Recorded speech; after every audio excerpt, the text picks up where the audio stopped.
Yun na yun, business partner ko yun ha. Pero mabait nga, kay bakla nga eh. Okay, so hindi niya inaano ko siya, pinandidilatan lang siya. Okay. Paglabas ng eroplano, doon, alam mo yung papunta na doon, may mga CCTV na doon. Welcome to Dubai! Welcome to Dubai nga ba ang sabi niya? Or here we go Dubai? Hello. Parang gano'n. Ha? Hello Dubai. Hello Dubai. Okay. Hello Dubai! Sabi nung mga nasa unahan na gano'n sila. Shh! Behave. Andito na tayo. Behave ka. So, ang alam ko lang talaga sa Dubai, behave lang. Yun yung para sa akin. Behave ka lang. Behave ka lang. Okay. So, Mami, yung CR ba is before tayo magsakay ng train or before magsakay ng train? Okay. Ayoko nang dagdag bawas. Before magsakay ng train, nag-CR. Nauna ako sa CR. Tapos biglang sumunod siya sa akin, CR tayo! So, nakapasok na siya sa CR. Nakapasok na ako sa CR. Pero hindi ko talaga alam na bawal ako ha. Promise. No, magalit kayo sa akin, okay lang. If mali ko yun na hindi ko alam na bawal mag-CR, mali ko yun. I'm so sorry. Hindi ko alam. Pero nauna ako sa CR, sumunod siya. Okay? Nasa loob na siya ng CR. Okay. Pinaayos niya pa sa akin yung inayos niya kasi yung dress niya. Ako pa nag-zipper. Ganun. Paglabas, may nakakita atang dalawang lokal, parang, di ba? Parang nagtutulak ng wheelchair. Masama yung tingin sa kanya. So, nag-trigger ang ingay. Tapos, plus nakita ata yung pagpasok niya sa... Kasi hindi man ata siya mapapansin if hindi siya maligalig, no? So, paano siya makikita na, ito, sinusundan na pala siya. Sabi nga nung mga tao, kulang na lang daw sa Dubai, ang CCTV nasa ilalim ng lupa. O kasi nga yung speaker nila nasa ilalim ng lupa. Diba? Dati, yung speaker. Tapos, she knows ka dyan. Suntukan kita eh. Wala nga akong alam. She knows. Ngayon, after that, nasaan ako? Sa train. So, sakay kami ng train. Sa train, syempre sila, nakakapit, ako nakaupo. So, doon na, dire-diretso. Tapos, mahaba pa yung nun, di ba, Mami? Pagsakay ng train, mahaba pang lalakarin. Nauuna kami.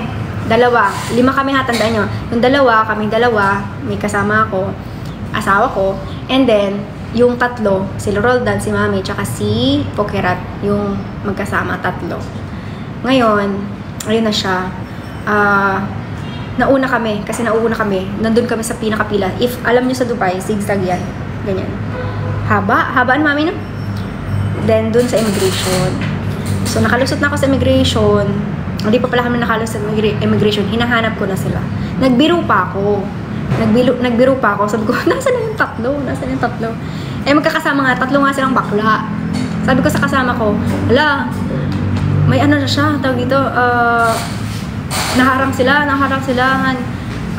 bawal ata yung bakla dito. 3 kasi silang bakla, 2 lang tayong straight. Tinawanan niya lang ako. Si biro ko nga yun.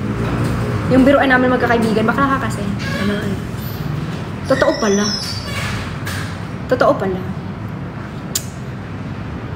Di lumagpas na kami ng immigration. After kung mascan or matatakan yung passport, immigration, kinuha ko na yung luggage. Wala akong wifi. After ko mag-scan ng QR code, nagkaroon ako ng wifi. Ngayon, nagkaroon ako ng wifi, tinawagan ko na si Mami. Asan ka na? Nasaan na ka na? Mami, na-hold kami sa immigration. Bakit? Ganun yung reaction ko, pero ganun. Imagine nyo na lang. Bakit? Anong nangyari? Ganun ako. Anong unang chat mo nun sa akin? Na-hold kami ng immigration. Yun. So, kabado na ako, malala. Malalang kaba na yun. Yan, asawa reveal daw.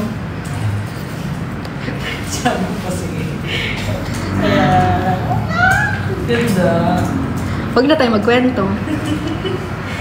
Another shot lang ko nila yung viewers ko. Oo. Yeah, very low na nga ako. Go! And, asan na ako? Asawa reveal. Kaya mga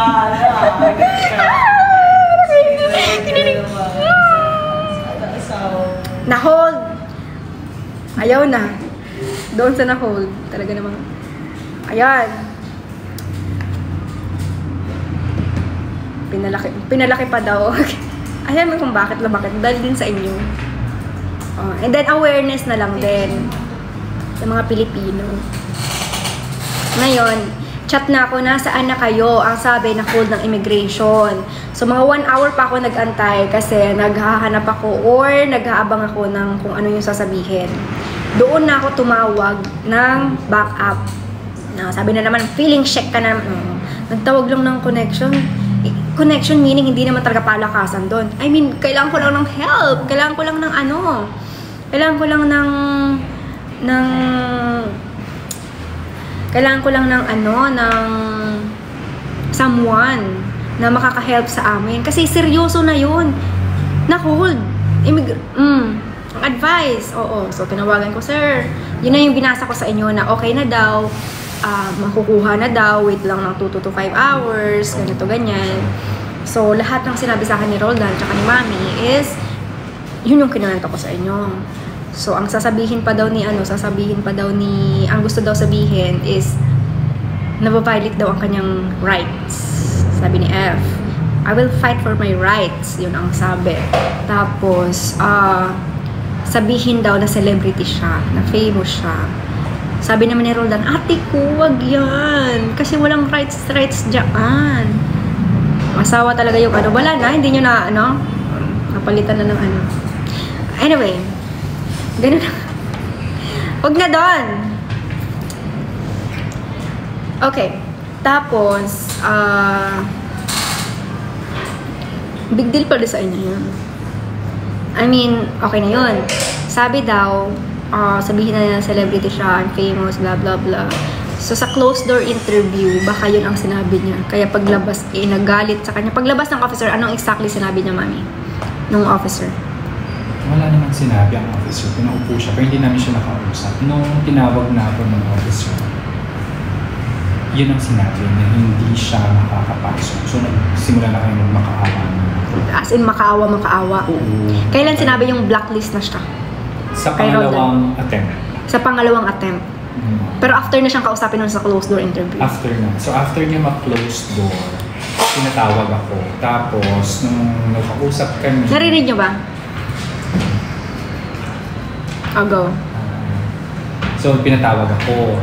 Tapos, tinanong about sa kanila. So, kung ano ang pakilala ko kay Roldan, ganun din naman sa kanya. Pero, sinagot ng na I can enter together with Roldan, pero siya hindi makaka-enter. Tawa ko na pinapili kayo. You choose. Diba? You go? Dun sa una pa lang, dahil nagmamakawa na ako, sabi ko, do we need to remove yung makeup, cut the hair, ganyan. Kung ano ang pwedeng gawin. Pero instead, ang sagot, pinapili na kami diba? Kung papasok kaming dalawa ni Roldan or uwi kami ng Pinas, kasama siya. So, pinapili sila. So, nag-usap-usap muna ulit kami. Tapos, nakiusap ulit kami. Actually, nakiusap ulit kami dun sa same na tumawag sa akin. Ayaw pa din. Kasi nga, it's not their department. It's a different department na magde-design. So, wala na talaga pinapagawin. Dun sa pangatlong try na hindi na nakapundura, yung officer na mismo, yung may medal na siya. Sabi is, blacklisted. Tapos, if pupunta siya ng Dubai ulit, kailangan niya ng, aside sa visa, kailangan pa ulit ng approval para makapunta siya. Kasi nga, naka-blacklist. So, mayroong chance makapunta. Pero aside from visa, kailangan ng another approval. So, lilakarin talaga. Kasi blacklisted na nga. Di ba? Tama? Yun. So, kami lang yun. Kami ni Roldan yung nakausap. Pinapili si Roldan. You choose. You stay here or you go together with gano'n. Tapos ang sabi nung pinaka talagang malala na yung narinig ko is, do not ever come back to Dubai again.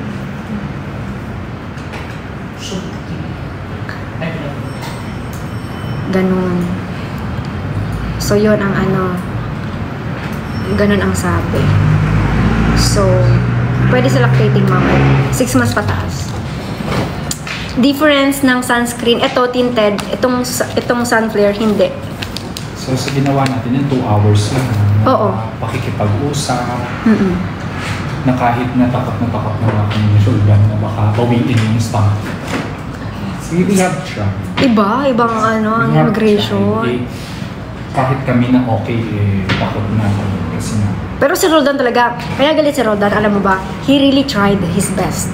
Talagang kahit ayaw. Ano tawag nito? Naging headset na yung immigration dahil sawang-sawa na siya sa follow-up ni Roldan.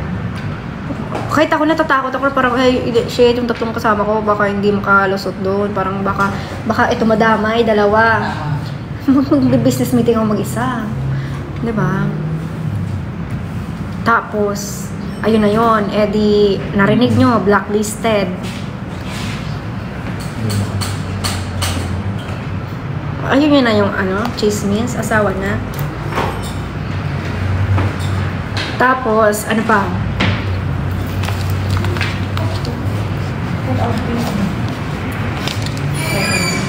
Yes, 279, yung 30 capsules. Good for oily skin ang sunscreen. Available yan sa Kotor. Available ata. Grabe naman kayo. Wag na! I want private.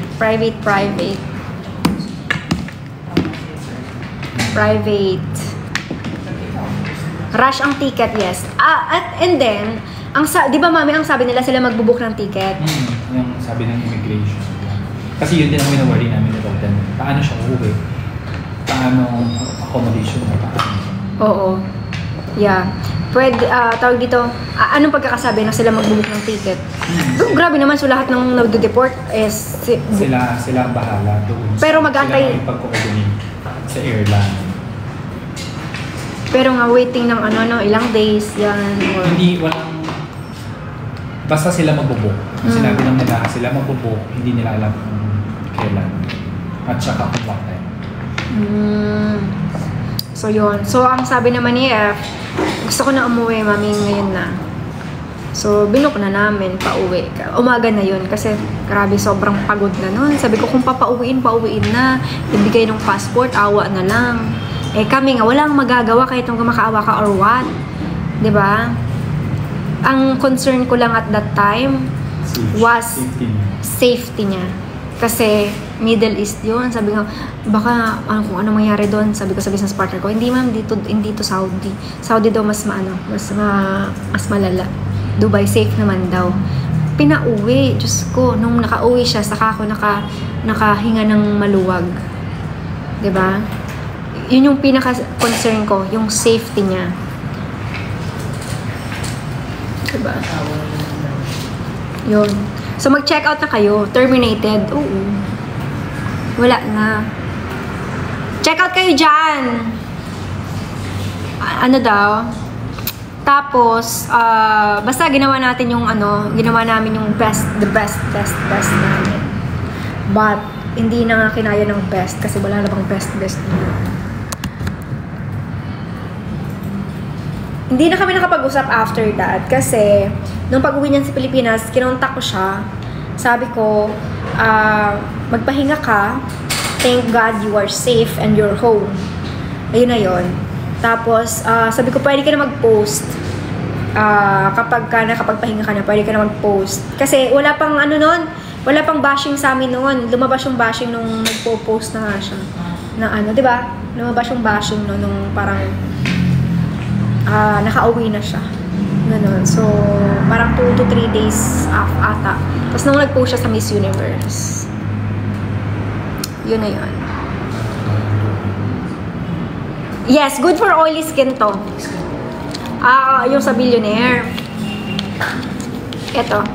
Good for oily skin to, yes. Yung sa Billionaire, kay Mr. A. Kay Mr. A na lang ang sasabihin ko. Kasi bukod din sa business partner ko, yung business partner ko, may business partner din. Sabi niya, tatawagan natin si Mr. A, ganyan. Tapos, kinomfort na siya. Nagkaroon pa sila ng GC, 3. Kinomfort na siya. Tapos, anong pa pagkakasabi niya? Na hindi na dapat pinapasabi sa akin ni Mr. R. Sabi niya,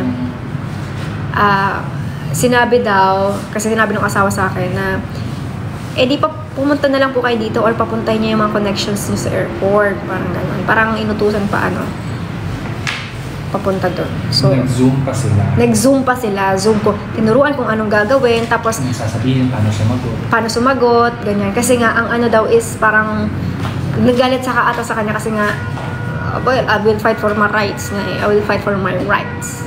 Ganon. Tapos,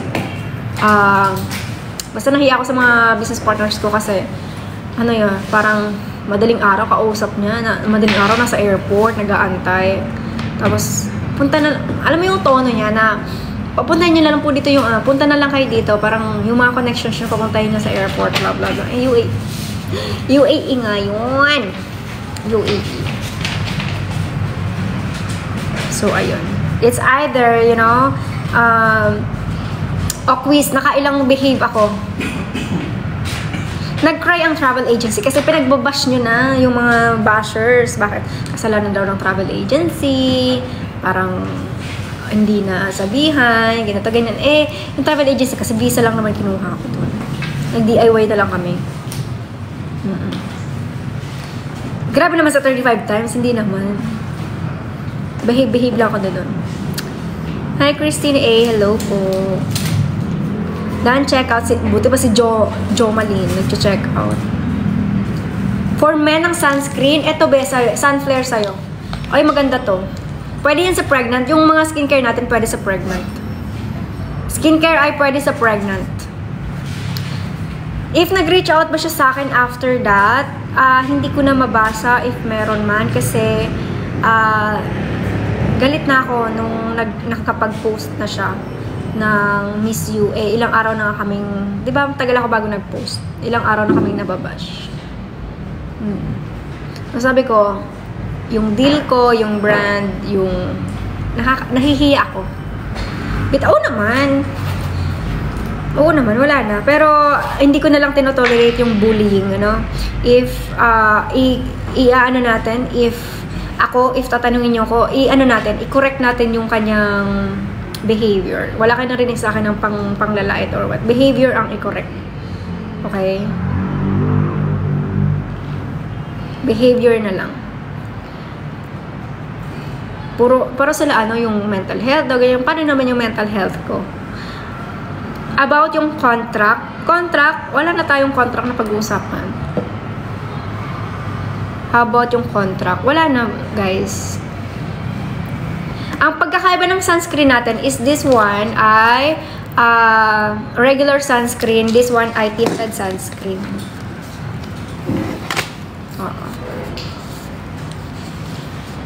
May kumalat. Anong kumalat? Walang white cast, mami. Meron siyang tone adapting.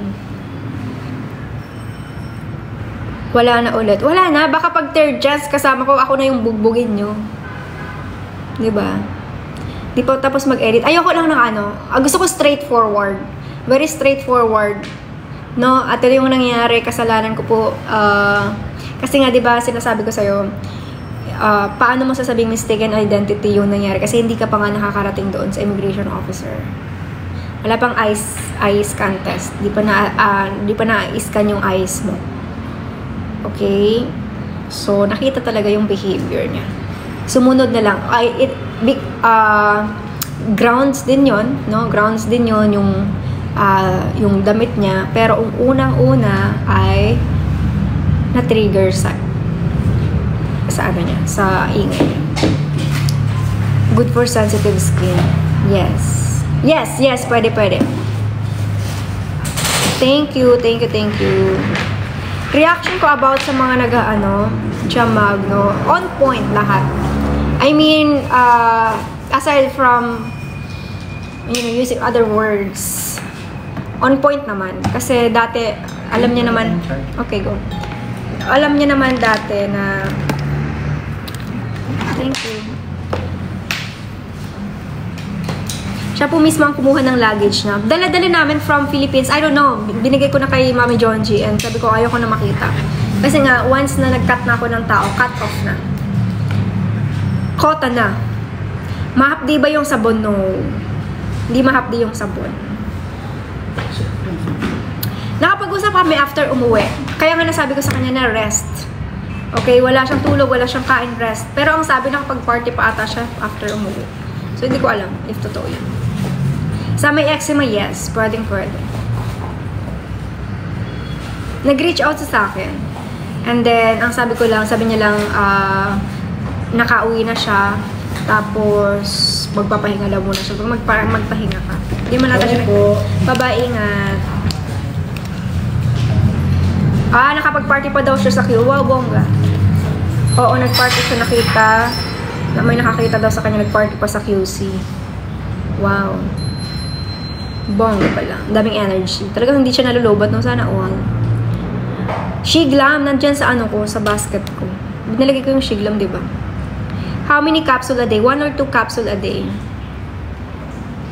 Actually, guys, yung ticket niya from Antique, tapos accommodation niya from 10 pa siya dumating dito, 11 to 17 na accommodation. Company pa din yun. Ganun kasi. Tsaka yung pauwi ng Antique? Na ano? Ba't sinagot mo?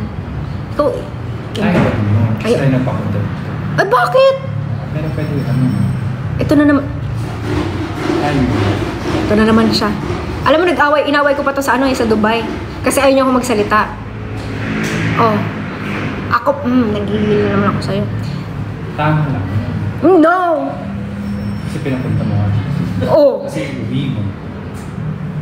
My God. Puri mo muna ako din sa langit. Tapos wala pa po ito na dito.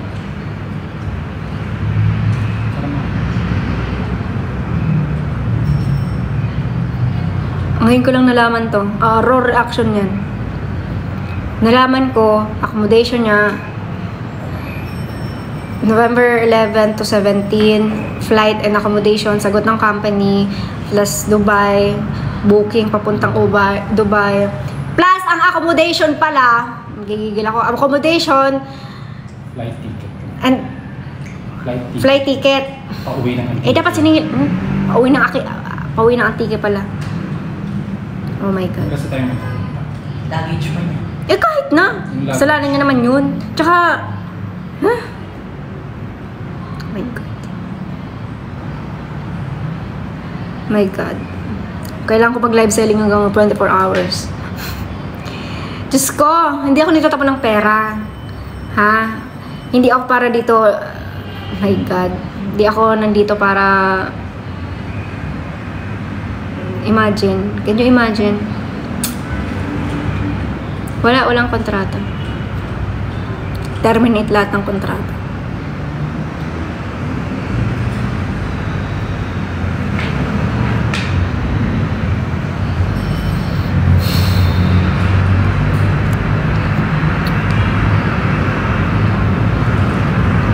You know, if ako yung nasa sitwasyon, kunwari, may brand ako na pinapunta. Wala akong ni isang brand na nagpapunta sa akin sa ibang bansa. Kahit ang sipag-sipag ko mag-promote. No? Siguro tanga talaga ako. Hindi naman nga siya nakakakota. Diba? Tanga talaga ako. Para ganunin. Tapos, if ako, ang gagawin ko, pasensya na po madam, I'm so sorry, babawi na lang po ako. Alam ko. Kasi, if mahal mo yung brand, no? Nanginginig ako. God. Hindi ako para dito magsayo ng pera. I swear to God. Diba? Enough. Tapos, yung pa man nasasabi na planado. Ay, nako. Yung alam niyo lang kung gaano kahirap pakasamahan ng bata ngayon. One time, nag-commit siya ng schedule sa akin, nasa photoshoot. Lahat ng pag-iintindi, ginagamit pati sa sasakyan ko, pati driver, naging driver na yung photographer ko para ihatid siya dun sa live selling na kabilang brand. Nagla-live selling din siya ng ibang brand sa condo na ang nagpe-pay ay ang company ng Hira Globe.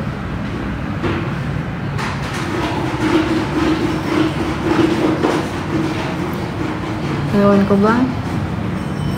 Sana hindi na lang ako nalolobat. Sana para ako na lang talaga nagtatrabaho lahat.